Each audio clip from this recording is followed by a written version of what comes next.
오늘 우리는 사순절 셋째 주일을 맞이했습니다. 잘 아시는 것처럼 사순절은 부활절을 앞두고 예수 그리스도의 순환과 죽음을 묵상하는 그런 절기입니다. 그리고 그 중심에는 십자가가 있습니다.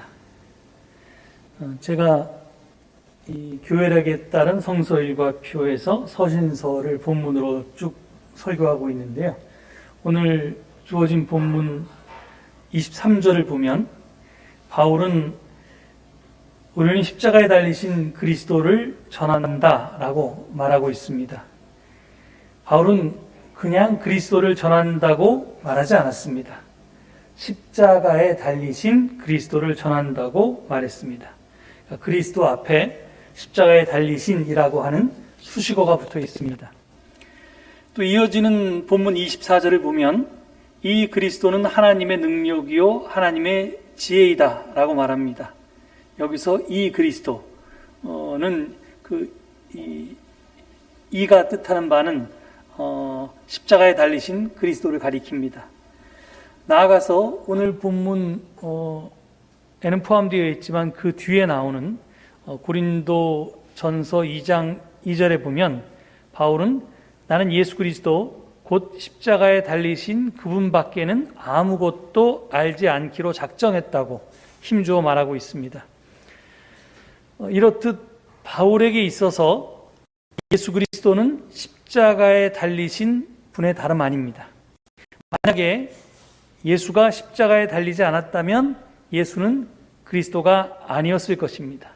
따라서 십자가에 달린이라고 하는 말, 영어로 하면 crucified라고 하는 이 말이 굉장히 중요합니다.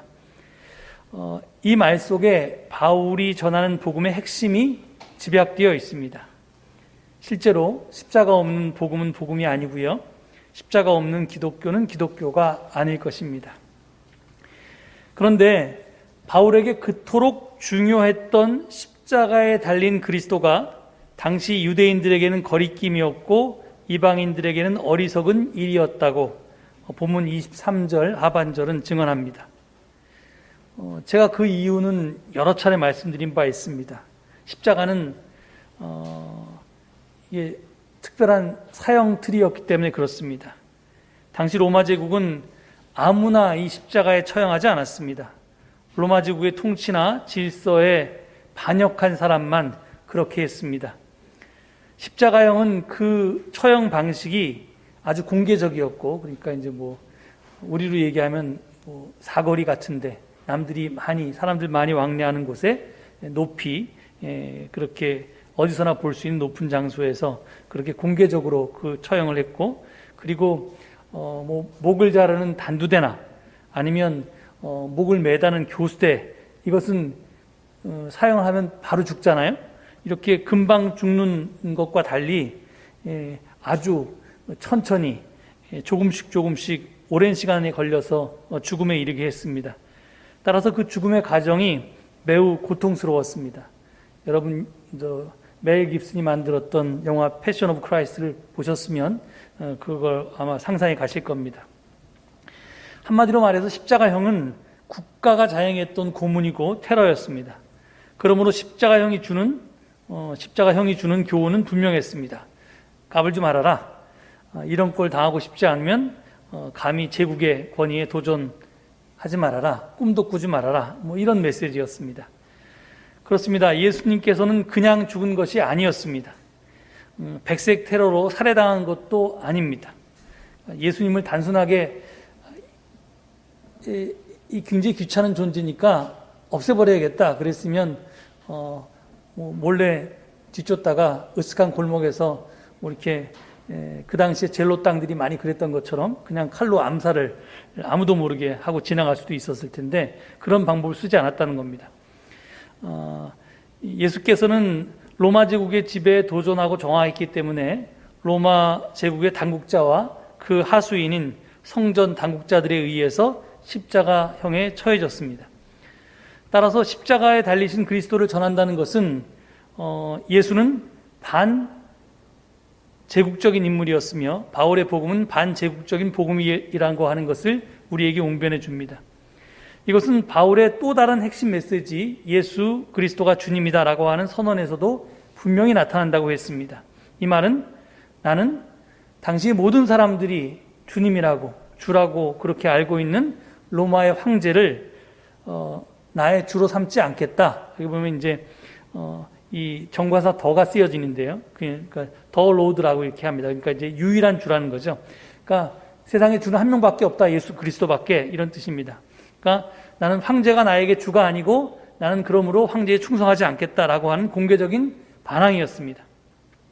이로써 십자가에 달린 그리스도는 기독교 복음의 제국주의적인 성격을 분명하게 드러냅니다.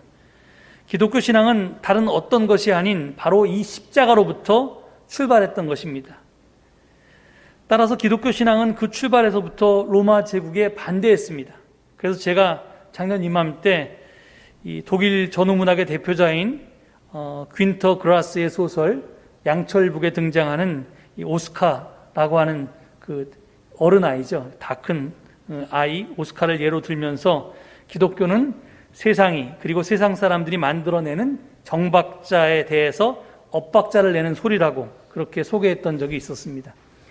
그렇습니다. 기독교는 세상과 세상 사람들이 정상이라고 주장하는 것에 대해서 그게 아니라고 이의를 제기하는 그런 소리였습니다. 그래서 첫 그리스도인들은 세상 사람들과 다른 세상을 꿈꿨고, 그리고 그 꿈을 쫓아서 실제로 이 세상 속에서 세상 사람들과 다르게 살아갔습니다. 요즘 이제 저희가 역사적 바울을 공부하고 있는데요. 교회 내에서는 주인과 종의 구별이 있어서는 안 된다고 생각해서 노예를 해방시켰다든가 그런 식의 전혀 다른 삶을 살았던 겁니다. 그런데 기독교가 반대하는 것은 단순히 로마 제국의 정치, 경제, 사회, 문화, 제도가 아니었습니다. 체제가 아니었습니다. 그 제도와 체제를 떠받치고 있던 가치관이었습니다. 가치관이 바뀌지 않으면 그 위에 세워진 체제는 필요에 따라 그 얼굴만 바뀔 뿐입니다. 예를 들어서 예수님이 반대했던 로마 제국은 이미 오래전에 멸망했습니다. 인류의 역사에서 사라졌습니다. 그렇지만 그 가치관은 아직도 무너지지 않았습니다. 미국이 스스로를 현대의 로마 제국이라고 자부하고 있지 않습니까? 건국 이념서부터 그렇게 나옵니다. 우리는 로마를 새로운 로마다, 이렇게 자기 자신을 이렇게 이야기합니다. 그리고 서양의 모든 문명들이 사실은 가장 부러워하고 지금까지도 닮으려고 하는 것이 로마 제국입니다. 제국은 사라졌지만 제국의 가치는 사라지지 않은 겁니다. 로마의 가치관은 아직도 건재합니다. 단지 그 가치관 위에 세워진 체제의 얼굴과 이름만이 시대와 장소에 따라서 바뀌었을 뿐입니다. 우리는 로마의 가치관을 흔히 로마의 평화라고 부릅니다. 이에 비해서 그에 반대한 십자가에 달린 그리스도가 좇은 그런 가치관을 그리스도의 평화라고 부릅니다. 이 두 가치관의 충돌은 단순히 체제의 충돌이 아닙니다. 그 체제를 떠받치고 있던 가치관, 즉 정신의 충돌이었습니다. 따라서 그것은 영적인 전쟁입니다. 육적인 전쟁을 넘어서는 영적인 전쟁입니다. 로마가 추구하는 가치관은 제가 힘이라고 말씀드렸습니다. 힘이 최고다. 그러니까 힘을 키우고 힘을 가져라. 그러면 다른 사람과의 경쟁에서 네가 승리할 것이다. 그리고 그 승리가 너에게 안녕을, 평화를 가져다 줄 것이다. 이것이 개인과 사회와 국가의 구호였고 가치였고 목표였습니다. 그리고 바로 이것이 오늘 본문 19절이 말하는 지혜와 총명의 다름 아닙니다. 또 본문 22절이 말하는 유대 사람이 요구하는 기적이요 그리스 사람이 찾는 지혜의 다름 아닙니다. 요즘 말로 바꿔 말하면 승리주의, 성공주의 또는 번영신학 이런 것이 될 것입니다. 하지만 그렇게 힘을 추구해서는 결코 평화를 이룰 수가 없다고 했습니다. 힘을 통해서 이루려는 평화는 거짓 평화고 헛된 망상에 불과합니다. 인류 역사가 그것을 분명하게 우리에게 증거해 줍니다. 한쪽이 다른 한쪽을 힘으로 완전히 제압했을 때 또는 양쪽의 힘이 팽팽해서 이게 지금 핵전쟁이 잘 일어나지 못하는 것처럼 내가 핵을 쏘면 상대방도 우리나라에 핵을 쏠까봐 핵무기를 마음대로 쓰지 못하는 것처럼 그렇게 팽팽하게 힘의 균형을 이루고 있는 상태는 임시적이지 영구적일 수 없습니다. 여러분 그걸 잊으시면 안 되는데요. 세상에서 발명된 무기 중에 사용되지 않은 무기는 이제껏 한 번도 없었습니다. 지금 핵무기는 다행히 며칠 전이 우리가 히로시마 원폭을 기억하는 그런 기념일이었는데요. 아직까지 인류가 발명해놓고 쓰지 않은 수소폭탄 같은 것이 있지만 이것이 언제 쓰일지는 사실은 지금 힘의 균형이 있기 때문에 안 쓰고 있지만 이 힘의 균형이 깨지면 또 어떻게 또 쓰일지 모르니까 이게 굉장히 위험한 겁니다. 하여튼 이게 임시적이지 영구적일 수 없다는 겁니다. 따라서 힘에 의한 평화는 오래가지 못하고 곧 깨어지고 맙니다. 그래서 결국 힘에는 힘으로 폭력에 폭력으로 맞서는 폭력의 악순환이 인류 역사 동안 계속되어 왔습니다. 개인적인 성공도 마찬가지입니다. 성공이라고 하는 것은 남과의 경쟁에서 이기는 것을 뜻합니다.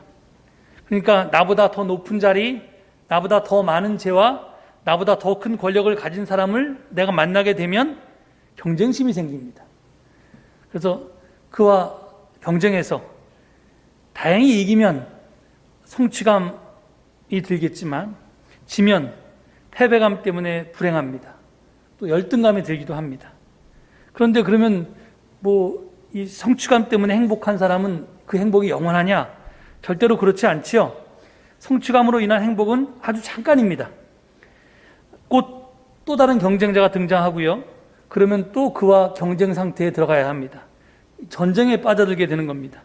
그러니까 우리는 평생을 경쟁하면서 살게 됩니다. 그래서 학생들이 속으면 살잖아요, 평생? 이거 학교 다닐 때 부모님들이 열심히 공부해서 좋은 대학 들어가면 너 아주 행복하게 잘 살 수 있다. 남자친구, 여자친구 대학 들어가면 사귀면서 재밌게 살 수 있다. 요즘 대학생들이 대학 들어가면 뭐해요? 취직 준비한다고 도서관에 가고 고시원에 가고 이러면서 살잖아요. 그래서 이제 또 좋은 직장에 취직하면 그게 또 끝나는 게 아니라 그 직장 내에서 또 승진하려고 안 잘리려고 그렇게 바둥바둥 삽니다. 영원히 경쟁에서 빠져나올 수가 없습니다. 그러니까 평생 그렇게 경쟁하면서 살다가 몸도 지치고 마음도 지치고 그래서 피곤해지고 그게 병도 생기고 그래서 항상 불안하고 불행합니다. 함석헌 선생님이 이런 말씀을 한 바 있습니다. 역사 구원의 가장 기묘한 것은 강도 아니고 지도 아니다. 그러니까 힘도 아니고 지혜도 아니라는 얘기죠. 언제나 싸움의 원인, 멸망의 원인은 강에 있었고 지혜에 있었다. 그것은 반드시 자기보다 강하고 간악한 강과 지혜의 대적을 불러내고야 만다. 그러므로 칼을 쓰는 자는 칼로 망한다는 것은 영원한 진리이다. 우리는 칼을 들어서 상대방을 압도하길 원하지만 그렇게 되지 않는다는 것이 우리의 삶이나 인류의 역사가 우리에게 분명하게 가르쳐 줍니다. 이에 비해서 예수님은 힘의 힘으로 폭력의 폭력으로 대항하지 않는 전혀 다른 길을 제시하셨습니다. 그것은 악을 악으로 갚지 않고 선으로 악을 이기는 그런 길이었습니다. 폭력의 폭력이 아닌 비폭력으로 저항하는 그런 길이었습니다. 첫째가 되는 것이 아니라 꼴찌가 되는 길, 높아지는 것이 아니라 낮아지는 길, 섬김을 받는 것이 아니라 섬기는 길이었습니다. 그것이 바로 예수 그리스도가 살았던 길이고 십자가의 도였습니다. 오늘 본문 18절이 십자가의 말씀이 멸망할 자들에게는 어리석은 것이지만 구원받는 사람인 우리에게는 하나님의 능력입니다. 이렇게 지금 세번역 성경은 번역해 놓았는데요. 이 십자가의 말씀이라고 번역된 이 구절을 개역 성경은 십자가의 도라고 번역해 놓았습니다. 원어를 보면 호 로고스 갈호 투 스타우로 이렇게 되어 있는데 이게 영어로 바꾸면요. The Logos of the Cross입니다. 그러니까 그 십자가의 그 말씀, 그 도 이렇게 번역해야 됩니다. 그러니까 이게 이제 로고스라는 말이 태초에 말씀이 있었다. 이렇게 요한복음에 나오는 그 단어인데요. 이게 말씀이라고 번역 되기도 하지만 사실은 도라고 번역하는 것이 더 원어의 뜻에 가깝습니다. 도는 이게 길이니까요. 걷는 거죠. 그렇게 사는 걸 뜻합니다. 이게 굉장히 중요합니다. 하여튼 예수님은 그렇게 사셨습니다.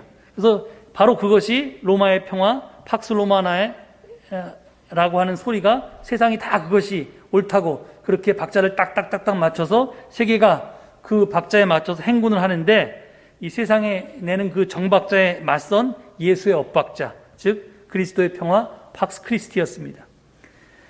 십자가의 도는 앞서 말씀드린 것처럼 이 그리스도의 평화는 여러 가지 면에서 로마의 평화와 반대됩니다. 그리스도의 평화는 힘을 추구하지 않고 사랑과 정의를 추구했습니다. 남을 적대하지 않고 환대했습니다. 무기나 안보에 기초하지 않고 희생과 화해에 기초했습니다. 또 움켜쥐기보다는 나눠주고 또 올라서기보다는 낮아지고 지배하기보다는 섬기면서 삽니다. 내 편, 네 편 이렇게 가르지 않고 나와 다른 일을 차별하지도 않습니다. 내 뜻을 일방적으로 상대방에게 관철시키지도 않습니다. 오히려 상대방을 배려하고 존중합니다. 이렇듯 그리스도의 평화 추종자는 패권주의, 승자 독식, 양육강식 등의 세상 질서와 가치를 거부하면서 살아갑니다. 제가 그래서 이것을 이 로마의 평화가 힘의 추구라면 그리스도의 평화는 힘의 추구가 아니다, 힘의 폭이다 이렇게 설명을 드렸는데요. 근데 이 말을 좀 오해하시는 분이 있어서 제가 정정하고자 합니다. 정확하게 얘기하면 이게 힘이라고 하는 파워라고 하는 것을 그게 두 가지 뜻이 있는데요. 좀 더 좁히 보면 그 영어로 보면 force라고 하는 그 힘이 있습니다. 이게 물리적인 힘이죠. 여러분 뭐 예를 들어 미 공군을 에어포스 이렇게 부르지 않습니까? 그게 물리적인 힘입니다. 그러니까 남을 지배하고 억누르는 힘은 분명히 그것을 추구하지 않고 그것을 포기합니다. 그렇지만 내가 하나님의 뜻에 따라 살려고 하는데 남을 사랑하고 섬기고 남을 세워주고 긍정하는 그런 힘이 없으면 우리가 그렇게 살아갈 수가 없으니까요. 그런 힘이 사실은 이제 진정한 내적인 힘이고 영적인 힘이고 그것이 파워인데 그런 파워는 분명하게 추구하며 삽니다. 세상의 풍조, 세상의 지혜를 따라 살지 않고 어리석은 듯 보이는 하나님의 지혜, 또 무력한 듯 보이는 하나님의 권능에 따라서 살게 됩니다. 바울은 십자가에 달린 그리스도에게서 이런 세계로운 길을 보았고 이 길이 궁극적으로 참 평화와 인류의 구원을 가져다 준다고 확신했습니다. 뿐만 아니라 이것이 아주 거시적으로 그런 인류의 미래를 종말론을 이렇게 우리에게 해결해 줄 뿐만 아니라 인간 개인의 행복도 가져다 줌을 그는 스스로 경험했습니다. 나누고 섬기고 낮아지고 베풀고 비우고 하는 이 십자가의 도를 통해서 그 도를 바울은 말로 선포했을 뿐만 아니라 몸으로 살아냈는데 그렇게 몸으로 살아내면서 삶으로 살아내면서 바울은 남들이 보기에 비록 저 사람 미쳤잖아, 바보잖아, 왜 저렇게 힘들게 살아, 이렇게 그의 삶이 시련과 역경 속에서 사는 것처럼 보였지만 그는 자기의 편지 곳곳에서 자기는 항상 기쁘다고 감사하다고 그렇게 증언했습니다. 이게 바울이 거짓말을 한 게 아니라 바울은 그렇게 살면서도 진정으로 행복했던 것입니다. 이게 이 십자가의 역설이지요. 그래서 바울은 오늘 본문 18절에서 십자가의 말씀, 즉 십자가의 도, 로고스가 멸망할 자들에게는 어리석은 것이지만 구원을 받는 사람인 우리에게는 하나님의 능력이라고 단언할 수 있었던 것입니다. 여러분 한번 상상해 보세요. 자기가 십자가를 지려고 하지 않고 모든 사람이 남에게 십자가를 지라고 강요하는 세상 말입니다. 지금 비정규직 노동자들이 여기저기서 현장에서 죽어나가는 이유가 뭡니까? 그들에게 내 십자가를 대신 지우는 나쁜 사람들 때문에 그런 거 아닙니까? 나는 그런 어려운 일 하기 싫어. 나는 그런 위험한 일 하기 싫어. 그런 더러운 일 하기 싫어. 그러니까 그거는 저 사람한테 맡겨야지 라고 내가 낮아지고 섬기고 베풀고 하는 게 아니라 너는 낮아지고 너는 이거 해라고 다른 사람한테 십자가를 자꾸 지게만 하려고 하는 그런 세상은 정말 문제가 많은 세상입니다. 거기에 평화가 있을 리가 없습니다. 행복이 있을 리가 없습니다. 안녕이 있을 리가 없습니다. 사람들은 서로를 두려움과 의심의 눈으로 바라보게 됩니다. 저 나쁜 놈들, 자기밖에 모르는 이기주의자들, 그러면서 적으로 생각할 수밖에 없습니다. 그렇게 자기중심적인 사람들로 가득한 세상, 자의식으로 충만한 세상, 뭐든지 자기 좋을 대로 해야지 직성이 풀리는 그런 사람, 이런 사람들은 결국은 남과의 사이에서 담장을 쌓아 올리는 사람입니다. 소통의 다리를 끊어버리는 사람입니다. 하지만 자기를 내려놓는 사람, 남 좋을 대로 살면서도 스스로 비참해지지 않는 사람은 사람들 사이에 쌓여있던 담을 허무는 사람들입니다. 이 세상에는 참으로 똑똑한 사람 많습니다. 어떤 분야의 전문성을 가진 사람도 참 많습니다. 세상 돌아가는 이치를 다 아는 것처럼 말하는 사람도 많습니다. 말 잘하는 사람도 많습니다. 그런데도 세상은 요모양 요꼴입니다. 전쟁의 소문은 점점점 늘어가고 사람살이의 풍경은 나날이 팍팍해지고 가난한 사람들은 더욱 살기가 어렵고 생태계의 파괴는 가속화되고 있습니다. 왜 그렇습니까? 본문 20절은 말합니다. 현자가 어디에 있습니까? 학자가 어디에 있습니까? 이 세상의 변론가가 어디에 있습니까? 하나님께서는 이 세상의 지혜를 어리석게 하신 것 아닙니까? 이렇게 바울은 질문합니다. 이 질문이 오늘 우리에게도 똑같이 적용될 수 있습니다. 기적을 요구하는 유대 사람도 지혜를 찾는 그리스 사람도 세상을 구원하지 못했고 새롭게 하지 못했습니다. 자기는 잘 먹고 잘 살 수 있었을지 모르겠습니다. 그렇지만 세상은 바꾸지 못했습니다. 지금 우리 시대에 꼭 필요한 것이 무엇입니까? 저는 십자가를 꼭 붙드는 것이라고 생각합니다. 그래서 바울은 고집스러울 정도로 십자가에 달리신 그리스도만 전하겠다고 말했던 것입니다. 어리석어 보이는 십자가야말로 우리가 더불어 함께 사는 길임을 알기에 바울은 그 길을 전하고 있는 것입니다. 여러분의 마음에 감동을 일으켰던 분들을 한번 떠올려 보십시오. 그런 사람이 있습니까? 그 사람을 생각할 때마다 가슴이 벅차오르고 마음에서 우러나서 존경하게 되는 사람 말입니다. 그 사람들이 어떤 사람입니까? 돈 많은 사람입니까? 아니면 사회적으로 출세한 사람입니까? 유명한 사람입니까? 그런 사람이 아니죠. 자기 자리를 지키면서 마땅히 해야 할 일을 묵묵히 하는 사람이거나 다른 사람의 연약함을 돌봐주기 위해서 자신이 기꺼이 손해를 감수하거나 자기를 낮춰서 세상을 섬겼던 사람들을 우리는 존경하고 그들을 마음속 깊이 우러릅니다. 우리 주변에도 많죠. 이태석 신부나 무슨 장기려 선생님이나 마더 테레사나 이런 사람들, 성자 같은 삶을 살다 간 사람들이 있습니다. 세상이 아무리 험해도 우리에게 살아갈 이유를 깨닫게 해주는 사람들은 바로 그런 사람들입니다. 세상은 그런 사람을 어리석다고 말합니다. 십자가를 진다는 것은 어리석어 보이는 그런 삶을 능동적으로 택하는 것입니다. 세상의 눈으로 보면 그들은 바보들입니다. 하지만 그들은 거룩한 바보들입니다. 하나님은 그런 거룩한 바보들을 통해서 이 세상을 치유하고 계십니다.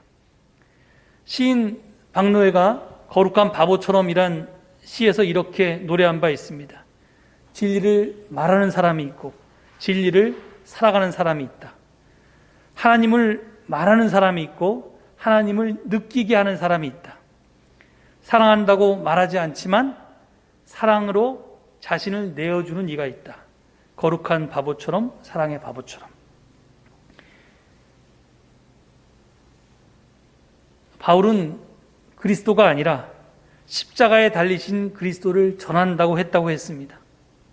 십자가는 기독교에 더불어 있는 액세서리가 아닙니다. 귀걸이, 목걸이가 아닙니다. 십자가는 말도 아닙니다. 십자가는 삶입니다. 그런데 지금 우리에게 십자가는 액세서리나 말에 그치고 있지는 않습니까? 아까 제가 십자가는 도라고 했습니다. 길이라고 했습니다. 이 길은 구경하라고 있는 게 아니라 그 길을 따라서 걸으라고 있는 것입니다. 그런데 지금 우리 기독교가 그 길을 따라 걷고 있습니까? 그것을 잃어버리면 기독교가 더 이상 아닐 텐데 우리는 근본을 잃어버린 것은 아닙니까? 우리 그리스도인들이 그 근본을 잃어버린 것을 안에 있는 우리는 모릅니다. 맨날 이렇게 예배드리고 찬송하고 친교하고 하면서 이것이 신앙생활인지 알기 때문에 우리는 모릅니다. 그런데 교회 밖에 있는 사람들은 금방 압니다. 저 사람들이 모이는데 뭐 그리스도의 향기가 풍기는 게 아니라 탐욕의 악취만 풍긴다. 이렇게 예수 그리스도의 향기를 맡을 수가 없을 뿐만 아니라 아주 더 세상적인 악취만 풍긴다고 우리를 손가락질합니다. 우리더러 가짜라고 하는 겁니다.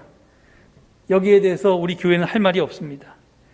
가짜꽃 조화가 향기를 낼 수 없는 것처럼 우리 기독교가 정말 무늬만 기독교인 이 기독교는 이웃에게 그리스도의 향기를 풍길 수가 없습니다.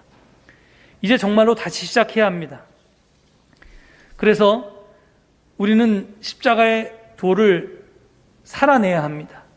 그냥 말로 전하는 게 아니라 또는 기도만 하는 게 아니라 우리는 이것을 살아가라고 하는 소명을 받은 사람들입니다. 생명을 풍요롭게 하라고 부르심을 받은 사람들입니다. 우리가 자랑하는 이 십자가는 앞서 말씀드린 것처럼 부적도 아니고 구원을 가리키는 기호도 아닙니다. 우리가 택해야 할 생활 방식입니다. 십자가는 죽음입니다. 믿는다는 것은 우리 옛사람을 그리스도와 함께 십자가에 못 박고 새로운 존재로 거듭나는 과정이어야 합니다.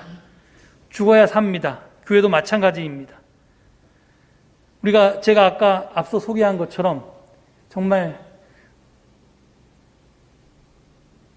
예수님에게 찾아와서 질문을 던졌던 부자 청년이 자신의 소유를 다 팔아서 가난한 사람에게 나눠주고 나를 따르라는 예수님의 말씀을 실현하지 못해서 근심하며 걱정하며 떠났다는 그 본문처럼 우리가 이태석 신부나 마더 테레사나 아니면 무슨 장기려 박사나 이런 사람들을 참 훌륭한 사람이다 이렇게 존경만 하지 우리는 그렇게 살아갈 자신이 없고 그렇게 살기가 힘든 게 사실인데 그렇다고 해서 그냥 존경만 하는데 머무는 게 아니라 나름대로 우리가 내가 할 수 있는 선에서 나누고 낮아지고 섬기고 비우고 해야 하지 않겠습니까?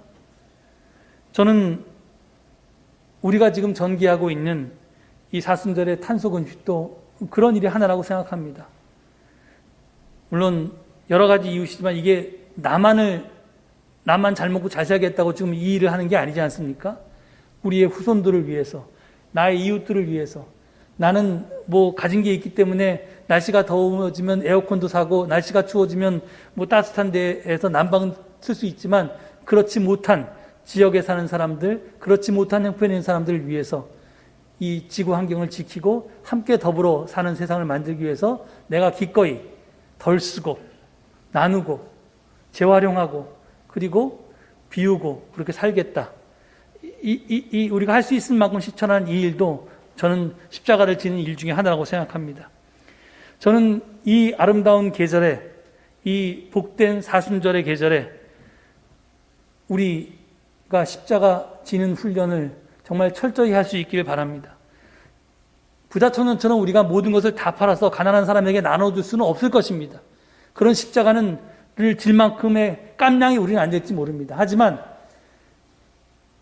우리가 질 수 있는 십자가는 기꺼이 지면서 그 속에서 바울처럼 기뻐하고 감사함을 하는 삶을 살아가면서 우리가 져야 될 십자가의 양을 조금씩 나도 모르는 사이에 더 걸머질 수 있는 그런 그리스도인으로 거듭날 수 있기를 간절히 축원드립니다. 이 말씀 되새기시면서 침묵 가운데 함께 기도하시겠습니다.